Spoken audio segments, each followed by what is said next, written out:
You're watching KSL 5 News. We continue our road to understanding in the beautiful city of St. George tonight. New Specialist Shara Park joins us live from Dixie.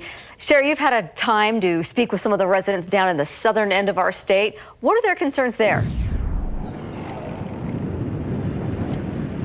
Well, Deanie and Dave, good evening to you from St. George. We actually just threw on our jackets a few moments ago because we've got a storm headed our way, so we could get rain at any moment. But take a look behind me here. We are up on Airport Road, where the old airport used to be, overlooking the city. You can see the iconic Dixie there on the red rock, and then the city below. And people here, they are worried about the growth of this city, the demand on resources like water and infrastructure. But with all of that growth, residents are also very concerned about the lack of a certain type of housing. There is so much to love about St. George. Amazing outdoor recreation. You know, whatever you're into, there's pretty much this thing around here to do it. Friendly hospitality. 268. It's a big enough city, but it feels small. It's got this nice small town atmosphere. And the weather. But as St. George grows, there are growing pains. There's just not the right doctors down here. We have to be careful. Intersections are getting busier. My wife and I have been looking for a really good, affordable, place to live or rent or for a while now, and it's just not available. Affordable housing is a real issue here, specifically the rental market. There is just not enough supply of affordable multifamily rentals to meet demand. In fact, according to research firm NAI Excel, the number of available rentals in St. George is below 1%. Come on, let's go. I mean, this is it. Kyle Wall is a single father of two. It's been really rough. Big T-Rex. 3 months ago, he was homeless. I've made some bad decisions. I've had to suffer those consequences and pay my debt.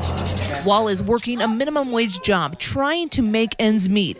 But finding affordable housing for his family was a struggle. When you have such a high rent and such a low income, it just doesn't go together right. A 2-bedroom payment standard jumps up to $824. With help from the St. George Housing Authority, Wall qualified for a federal grant to subsidize his rent.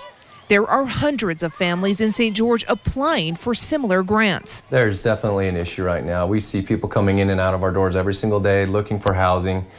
We do have an affordable housing list or below market rent list or a tax credit list, but they are all full right now and have waiting lists. So it's tough for individuals to find housing, let alone affordable housing. So why, when there is so much building going on in St. George, is it so hard to build apartment complexes? Or they move away. Mari Krashwitz says there are several reasons why builders don't want to build apartment complexes in St. George. The cost of material is up, limited land to build on.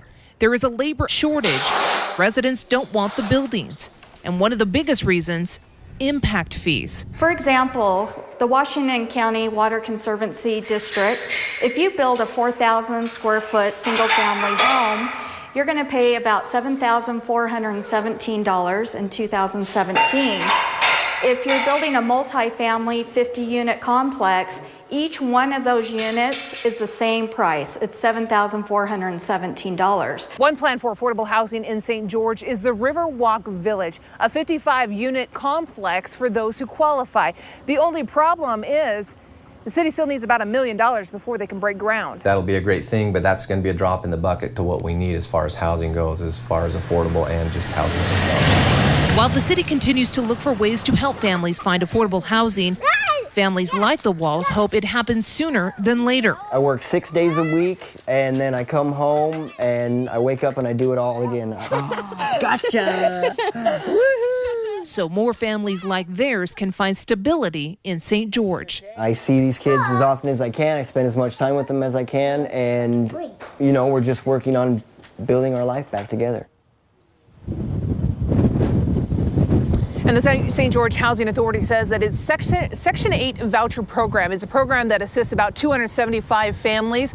Well, it will open for the first time in about 3 years this August. And the staff tells me the day that opens, there will be about 1,000 people lined up outside their door hoping to get on the waiting list to get one of those vouchers for affordable housing.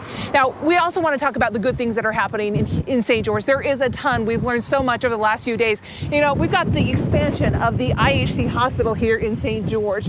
Or we could talk about the growth at Dixie State University. It is growing tremendously right now. But those are stories we're going to have to wait for another day, because as we talk to residents here in St. George, they told us over and over again there was a specific park that we needed to go visit because it represents what this city is doing well and doing right. We'll tell you more about that coming up tonight at 10. We'll send it back up to you folks in Salt Lake City. Well, Shara, this has been so interesting to see the specific issues in communities that we weren't even aware of. So we'll look for you tonight at 10. Thanks. Tomorrow, the Road to Understanding takes us to Cedar City and Panguitch. And news specialist Alex Cabrera will be in Emory, a community faced with a sluggish economy and slow growth, and what residents there say needs to happen to facilitate change. Next.